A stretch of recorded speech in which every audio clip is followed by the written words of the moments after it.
வீண் பெருமையும் வீராப்பும் நல்லதில்லைன்னு சொல்லுவாங்க.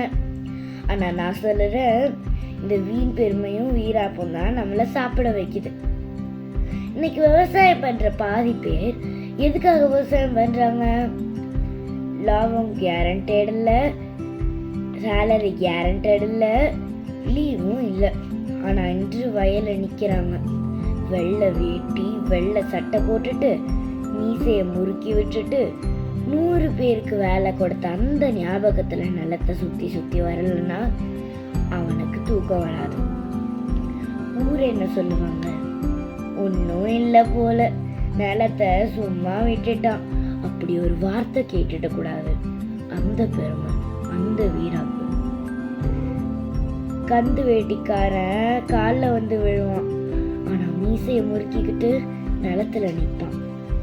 கடன் வாங்கியாச்சும் கரம்பா விட்டுடக்கூடாதுன்ற அவன் பெருமை. தோல்ல போட்ட துண்டால வியர்வைய தொடச்சாலும் சரி, கண்ணீரை மறைச்சாலும் சரி, கம்பீரத்தோட ஊருக்குள்ளார நடக்கணுங்கிற வெறி, ஆணவம், பெருமை. இன்னைக்கும் களத்து மேட்டுல நெல் சிந்திக்கிட்டு தான் இருக்குது. நம்ம தட்டுக்கு சாப்பாடு வந்துட்டு தான் இருக்கு. அழிஞ்சாலும் இன்று விவசாயத்தை விடல பாரு. ரொம்ப நல்லவையா.